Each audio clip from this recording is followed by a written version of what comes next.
Friends, मैं अंकिता स्वागत करती हूँ आपका वर्ल्ड ऑफ फिजिक्स में। आज मैं आपके सामने एक क्वेश्चन लेके आई हूँ, ओके। और उस क्वेश्चन का आंसर भी आपको यहीं पे मिल जाएगा। सो क्वेश्चन ये है कि जो हम रोज हमारा सन देखते हैं, जो कि रोज सुबह आता है और शाम को चला जाता है, वो जो सन है उसके पास जो एनर्जी है वो आती कहाँ से है, okay. So from where does sun gets its energy? The answer to this question is nuclear fusion, okay. इसके पहले हमने न्यूक्लियर फ्यूजन के बारे में पढ़ा था। ये क्या है? फ्यूजन है, okay. There is a difference between fusion and fusion. तो आज हम देखने वाले हैं कि सन की एनर्जी कैसे आती है, सन के पास जो एनर्जी है वो कहाँ से आती है। सबसे पहले ये समझने के लिए हमें समझना पड़ेगा कि न्यूक्लियर फ्यूजन होता क्या है, ओके। तो न्यूक्लियर तो मैंने आपको ऑलरेडी बताया है, न्यूक्लियर यानी न्यूक्लियस। तो जो न्यूक्लिया है उसका क्या हो रहा है? यहाँ पे फ्यूजन हो रहा है, ओके। फ्यूजन का मतलब होता है कंबाइन टुगेदर और कम टुगेदर। मतलब यहाँ पे क्या हो रहा है, ये जो न्यूक्लियाई है या फिर जो न्यूक्लियस है वो कंबाइन हो गए, मतलब पास में आएंगे और फॉर्म करेंगे एक बिगर न्यूक्लियाई, और एक बड़ा न्यूक्लियाई फॉर्म होगा। ये जो प्रोसेस रहेगी उस प्रोसेस को हम कहेंगे न्यूक्लियर फ्यूजन। देखो यहाँ पे ये दो छोटे न्यूक्लियाइज है। एक है हमारा H2 जिसको हम कहते हैं deuterium, and that is H3 that is tritium. ये हाइड्रोजन के आइसोटॉप्स है। तो जब ड्यूटेरियम और ट्रिटियम दोनों ये जो छोटे छोटे न्यूक्लियाइज है, जब ये पास आते हैं, कंबाइन होते हैं टुगेदर, तो यहाँ पे प्रोसेस होती है फ्यूजन की। और फ्यूजन होने के बाद बनता है helium, that is a bigger nuclei. ये दो आइसोटोप्स का बिगर न्यूक्लियाई है, दैट इज हीलियम। साथ में हमें एक न्यूट्रॉन मिलेगा जो कि मैंने बताया था कहाँ पे रहता है, न्यूक्लियस के अंदर, और बहुत सारी एनर्जी रिलीज होगी। तो ये जो पूरा कंप्लीट प्रोसेस है, इस प्रोसेस को ही हम कहते हैं न्यूक्लियर फ्यूजन रिएक्शन, ओके। इसको अगर हमें सिंपल टर्म में पढ़ना है तो ये तो बहुत टेक्निकल वर्ड्स है। अगर इसको सिंपल इसमें अगर हम क्लासीफाई करेंगे तो हम ऐसा बोल सकते हैं कि दो छोटे न्यूक्लियाइज पास आ रहे हैं, मतलब कंबाइन हो रहे हैं, और क्या बन रहा है? एक बड़ा न्यूक्लियाई बन रहा है, एक बड़ा न्यूक्लियस बन रहा है। तो ये जो प्रोसेस है, इस प्रोसेस को हम कहेंगे न्यूक्लियर फ्यूजन रिएक्शन, ओके। चलो अभी ये एक्चुअली में सन में कैसे एग्जिस्ट करती है और सन में ऐसा क्या होता है, कौन से दो न्यूक्लियाई कंबाइन होते हैं वो देखते हैं, ओके। सबसे पहले लेकिन सन की एनर्जी कैसे प्रोड्यूस होती है ये बताने से पहले मैं आपको बिल्कुल छोटा सा इंटरेस्टिंग सा फैक्ट बताना चाहूंगी कि सन जो है हमारा वो बना कैसे, ओके। और उसी से हमें उसके एनर्जी के बारे में भी पता चलेगा। तो how the sun is form, okay. So let's take you to the universe, okay. देखो यूनिवर्स में बहुत सारे क्लाउड्स होते हैं, और उन क्लाउड्स को हम कहते हैं, there are very large number of clouds, not that cloud जो हम हमारे घर से बाहर देखते हैं या सुबह या रात को जो क्लाउड्स देखते हैं, हम वो वाले क्लाउड्स की बात नहीं कर रहे। ये बहुत बड़े क्लाउड्स हैं जो पूरे यूनिवर्स में एग्जिस्ट करते हैं, और इन क्लाउड्स को हम कहते हैं नेब्यूला, या फिर इनको कहा जाता है इंटरस्टेलर क्लाउड्स, ओके। तो ये बहुत वास्ट, मतलब बहुत बड़े क्लाउड्स है। ये अगर लाइट ईयर्स के हिसाब से हम इस कॉर्नर से दूसरे कॉर्नर पे हम लाइट ईयर्स के हिसाब से ट्रैवल करेंगे तो भी 2-3 लाइट ईयर्स डिस्टेंस इनका रहता है। ये बहुत ह्यूज क्लाउड्स है, इनको हम कहते हैं नेबुला। अब होता क्या है, ये जो नेबुला क्लाउड्स होते हैं वो विथ ड्यूरेशन ऑफ टाइम, मतलब कुछ बहुत सालों बाद इनके बीच में होता है कॉन्ट्रैक्शन। कॉन्ट्रैक्शन का मतलब ये जो क्लाउड्स है ये पास आने लगते हैं एक दूसरे के, ओके।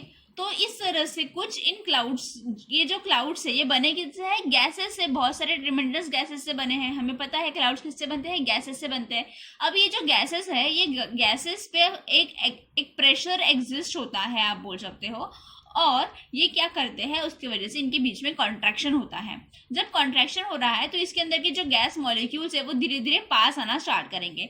ऐसे जब कॉन्ट्रैक्शन जो है ये कंटिन्यूस चलते रहेगा, एक ऐसी स्टेज आएगी जब ये कॉन्ट्रैक्शन इतना ज्यादा हो रहा है कि इसका अंदर का जो हाइड्रोजन या फिर हीलियम और डिफरेंट गैसेस है वो पहले गैस स्टेट में थे, अभी वो कॉन्ट्रैक्शन की वजह से कौन से स्टेट में चले जाएंगे? प्लाज्मा स्टेट में, ओके। कौन से स्टेट में जाएंगे? वो प्लाज्मा, मतलब दे आर नाइदर लिक्विड, वो लिक्विड स्टेट में भी नहीं आई है, ठीक है। देयर आर 3 स्टेट्स होते हैं। कौन से होते हैं? Solid, liquid and gas, okay अभी सभी गैसेस स्टेज में है। गैसेस से लिक्विड के बीच में एक स्टेज होती है जिसको हम कहते हैं प्लाज्मा स्टेट। तो ये कॉन्ट्रैक्शन की वजह से गैसेस कौन से स्टेट में जाते हैं? Plasma state. ये जो प्लाज्मा ओके तो प्लाज्मा स्टेट जो है, इस प्लाज्मा स्टेट में ये जो गैसेस है ये इनका टेम्परेचर बहुत इंक्रीज हो जाता है। ओके बहुत ज़्यादा टेम्परेचर लगता है। हमें नॉर्मल स्टेट में भी पता है। ओके गैस को अगर लिक्विड स्टेट में हमें कन्वर्ट करना है या फिर सॉलिड को लिक्विड में कन्वर्ट करना है तो हमें क्या करना पड़ेगा? बहुत ज़्यादा हाई टेम्परेचर और हाई प्रेशर लगेगा। तो ये जब कॉन्ट्रैक्शन हो रहा है तो ये बहुत ज़्यादा प्रेशर, यहाँ पे बहुत ज़्यादा हाई प्रेशर है और हाई टेम्परेचर है, तब जाके जो गैस है वो प्लाज्मा स्टेट में जाता है। मतलब neither liquid state nor gas state, in between that. Okay तो प्लाज्मा स्टेट में है। ये जो स्टेट है, इस स्टेट में क्या होता है, इसके अंदर के जो गैसेस है वो इतने एक दूसरे के इतने पास होते हैं कि वो एक दूसरे में फ्यूज होना स्टार्ट कर जाते हैं। तो इसके अंदर जो भी हाइड्रोजन है, ठीक है, इसके ये गैसेस में जो हाइड्रोजन गैस था वो हाइड्रोजन क्या कर रहा है अभी एक दूसरे के दो हाइड्रोजन क्या करेंगे? फ्यूज हो जाएंगे और वो फॉर्म करेंगे हीलियम, मतलब बड़ा न्यूक्लियाई। ओके छोटे छोटे हाइड्रोजन मॉलिक्यूल्स कंबाइन होकर क्या फॉर्म करेंगे? Big nuclei. मतलब यहाँ पे कौन सी प्रोसेस हो रही है? फ्यूजन की प्रोसेस हो रही है। जब ये फ्यूजन की प्रोसेस होती है तो हमने देखा था जब फ्यूजन की प्रोसेस होती है तो क्या होता है? बहुत सारी एनर्जी निकलती है। तो ये जो आपको ग्रीन एरोज दिख रहे हैं ये कौन सी एनर्जी है? दिस इज नथिंग बट जो फ्यूजन से होने वाली जो एनर्जी है बाहर निकल रही है वो एनर्जी है। और बीच में क्या हो रहा है? एट द सेंटर, यहाँ पे जो सर्कल है इसके सेंटर में क्या हो रहा है? प्रोसेस हो रही है फ्यूजन की। ओके ये फ्यूजन की प्रोसेस कैसी होगी? देखो यहाँ पे हाइड्रोजन और हाइड्रोजन कंबाइन करेंगे एक दूसरे के साथ और वो फॉर्म करेंगे हीलियम। ओके ये बड़ा न्यूक्लियाई है, ये छोटे छोटे न्यूक्लियाइस है जो कि फ्यूज हो रहे हैं और हीलियम फॉर्म करेंगे। और क्या होगा? बहुत ज्यादा एनर्जी निकलेगी in the form of heat. और यही वो हीट एनर्जी है जो हम सन में देखते हैं। मतलब सन के अंदर एट द सेंटर में क्या हो रहा है? बहुत जो हाइड्रोजन के मॉलिक्यूल्स है, millions of, okay not one hydrogen molecule you are talking about, there are millions and millions of billions of you could say hydrogen molecules are there जो कि कंबाइन हो रहे हैं और क्या फॉर्म कर रहे हैं? वो हीलियम फॉर्म कर रहे हैं और साथ में क्या फॉर्म करेंगे? बहुत ज्यादा लॉट्स ऑफ एनर्जी। और यही वो एनर्जी है जो हम देखते हैं कि बाहर के साइड में निकल रही है। ओके और ये जो एरो है अंदर के साइड में ये क्या बता रहा है? कि हाइड्रोजन कंबाइन कर रहे हैं एक दूसरे के साथ। ओके और ये बाहर की एनर्जी क्या बता रही है? ये जो सन से निकलने वाली एनर्जी है जो हमें दिखाई देती है। It is this energy is very tremendous. Okay ये बहुत ज्यादा हाई अमाउंट ऑफ एनर्जी होती है। ये वही सेम इक्वेशन है जो मैंने आपको डायग्राम में ऊपर पढ़ाया था। This is deuterium, this is tritium. Deuterium और ट्रिटेरियम कंबाइन करके फॉर्म करते हैं helium plus neutron and lots of energy is released. चलो ये तो देख लिया कि न्यूक्लियर फ्यूजन होता क्या है। और न्यूक्लियर फ्यूजन की वजह से हमने ये भी देखा कि उसी की वजह से सन को एनर्जी भी मिल रही है। मतलब सन के पास जो एनर्जी है वो आती कहाँ से है? तो सन के सेंटर में क्या हो रहा है? न्यूक्लियर फ्यूजन की प्रोसेस हो रही है जहाँ पे हाइड्रोजन कंबाइन कर रहे हैं, राइट। लेकिन ये फ्यूजन होने के लिए, जो सन के अंदर फ्यूजन हो रहा है वो होने के लिए कौन से रिक्वायरमेंट्स होते हैं, कौन सी जरूरत होती है? तो देखो सबसे पहला जो मेन इंपॉर्टेंट पॉइंट है वो है high pressure and high temperature is required. मतलब बहुत ज्यादा हाई प्रेशर और हाई टेम्परेचर की जरूरत होती है। हमें पता है सन का टेम्परेचर बहुत ज्यादा है। ओके वहां पे प्रेशर भी बहुत ज्यादा है, तभी जाके, क्योंकि गैस से प्लाज्मा स्टेट में मॉलिक्यूल जा रहे हैं, राइट। तो वहाँ पे प्रेशर ऑब्वियसली बहुत ज्यादा होगा। और सन का टेम्परेचर तो हमें ऑलरेडी पता है, जैसे हम सन के पास जाएंगे वहां सब कुछ राख हो जाएगा। ओके तो इतना ज्यादा टेम्परेचर रिक्वायर्ड होगा तभी जाके फ्यूजन की प्रोसेस हो सकती है। इससे हमें ये भी समझना है कि ये जो फ्यूजन की प्रोसेस है वो हम इजीली अर्थ के ऊपर, अर्थ का जो टेम्परेचर है वहां पे ये अकर नहीं हो सकती। ऑलराइट फिर दूसरी रिक्वायरमेंट ये है कि जो न्यूक्लियस होता है, ओके देखो ये जो फ्यूजन की प्रोसेस है ये इतनी आसान नहीं है। मतलब अगर आपको हाई प्रेशर और हाई टेम्परेचर मिल भी गया फिर भी कुछ कंडीशंस होती है जो सेटिस्फाई होनी चाहिए फ्यूजन की प्रोसेस को अकर करने के लिए। वो कौन से है? देखो जो प्रोसेस हो रही है वो कहाँ पे हो रही है? न्यूक्लियस के अंदर। और हमने क्या पढ़ा है कि न्यूक्लियस जो है वो पॉजिटिव चार्ज होता है जिसके अंदर क्या होते हैं? प्रोटॉन्स। हमने देखा है कि न्यूक्लियस के अंदर प्रोटॉन्स होते हैं और न्यूट्रॉन्स होते हैं। तो positively charge protons and neutrons, तो इसमें दो केसेस आते हैं। सबसे पहले देखो न्यूक्लियस में पॉजिटिव चार्ज प्रोटॉन्स होते हैं। तो हमें पता है कि दो पॉजिटिव चार्जेस जो होते हैं वो हमेशा क्या करते हैं? एक दूसरे को रिपेल करते हैं। ओके और हम क्या बात कर रहे हैं कि हाइड्रोजन हाइड्रोजन एक दूसरे को कंबाइन करने चाहिए। मतलब हाइड्रोजन हाइड्रोजन दोनों को कैसे? एक हाइड्रोजन भी पॉजिटिव है, दूसरा हाइड्रोजन भी पॉजिटिव है।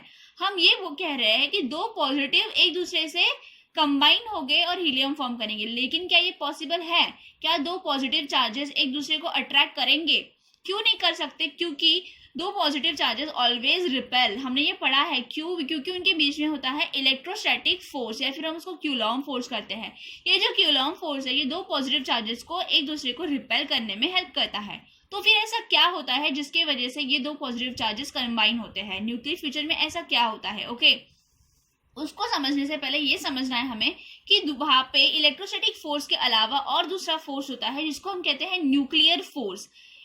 ये न्यूक्लियर फोर्स वो फोर्स है जो प्रोटॉन्स और न्यूट्रॉन्स को कंबाइन करते हैं। हमें ये भी पता है कि न्यूक्लियस के अंदर प्रोटॉन्स के अलावा न्यूट्रॉन्स भी होते हैं। ओके, और न्यूट्रॉन्स के पास तो कोई चार्ज नहीं है, तो फिर ये प्रोटॉन्स और न्यूट्रॉन्स इस न्यूक्लियस के अंदर बराबर सेंटर में ही, जो हमारा एटम है, एटम के बराबर सेंटर में ही इसी जगह पे दोनों एक साथ कैसे रह सकते हैं? जबकि यहाँ पे बहुत सारे प्रोटॉन्स है और न्यूट्रॉन्स के पास तो कोई फोर्स है ही नहीं, न्यूट्रॉन्स के पास कोई चार्ज है ही नहीं। ओके, तो the reason is the nuclear force. और मैंने आपको बताया था nuclear force is the strongest force. Okay, did you remember that in the last lecture we have discuss nuclear force is the strongest force in the universe. Okay, ये इतना strong force है जो क्या करता है? प्रोटॉन्स और neutrons को combine करके रखता है इन द न्यूक्लियस। तो एक्चुअल में होता क्या है कि यहाँ पे देखो, प्रोटॉन्स और प्रोटॉन्स के बीच में इलेक्ट्रोस्टैटिक फोर्स तो है, दो पॉजिटिव चार्जेस के बीच में इलेक्ट्रोस्टैटिक फोर्स तो है, लेकिन साथ में वहां पे न्यूक्लियर फोर्स भी एग्जिस्ट करता है जो कि प्रोटॉन्स और न्यूट्रॉन्स को कंबाइन करके रखता है।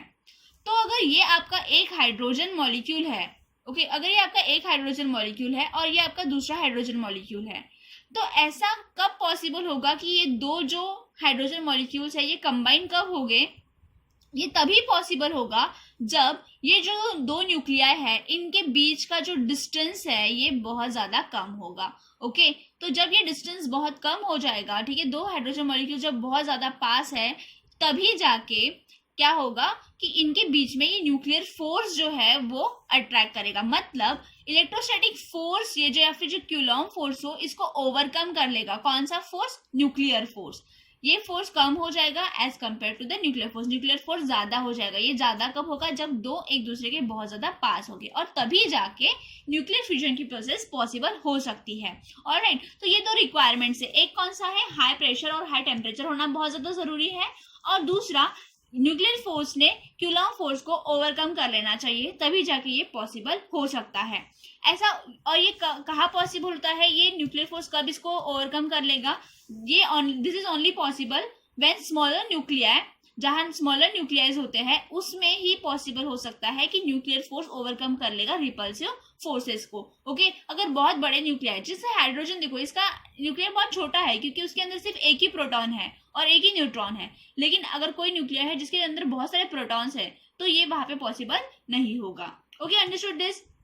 अच्छा ठीक है, हमने फ्यूजन पढ़ लिया, हमने ये भी देख लिया कि इसके रिक्वायरमेंट्स क्या है फ्यूजन अकर करने के लिए। हमने ये भी समझा कि सन जो है उसको एनर्जी न्यूक्लियर फ्यूजन से ही मिलती है।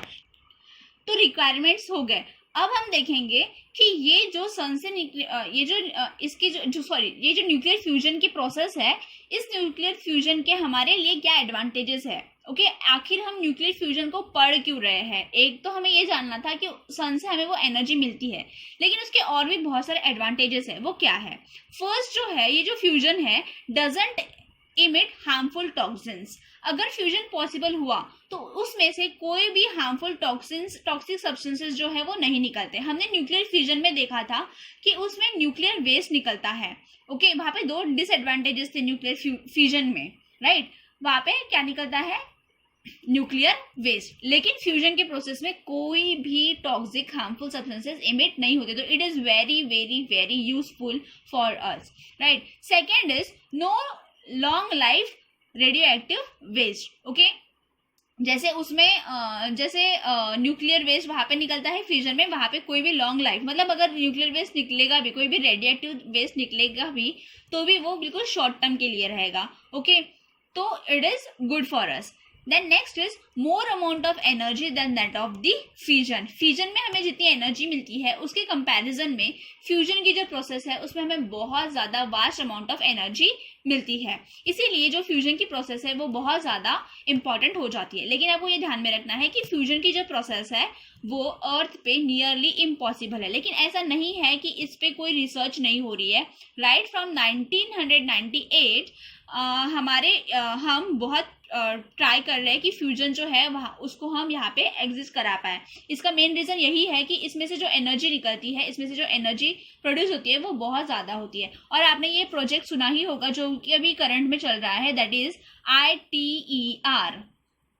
इसमें एक मैं अलग सेपरेट लेक्चर जरूर बनाऊंगी क्योंकि ये बहुत ज्यादा इंपॉर्टेंट है सभी स्टूडेंट्स के लिए जानना। ओके, ये जो ITER प्रोजेक्ट है पूरा, ये हमारे फ्यूजन प्रोसेस के ऊपर ही, इसका जो मेन बेस है वो वही, इसका जो मेन एम है यही है कि हम ये जो फ्यूजन प्रोसेस है इससे हमें प्रूव कराना है कि फ्यूजन जो है ये बहुत ही यूजफुल प्रोसेस है और इसका हम यूज हमारे इसमें डेली इसमें बाद में कर सकते हैं। तो इसी को प्रूव करने के लिए ये ITER प्रोजेक्ट चल रहा है। ओके, और होपफुली कि 2025 तक ये प्रोजेक्ट सक्सेसफुल हो जाएगा। अभी तो असेंबलिंग चालू है और फिर वो ऑपरेशनल भी हो जाएगा। Okay, thank you for listening.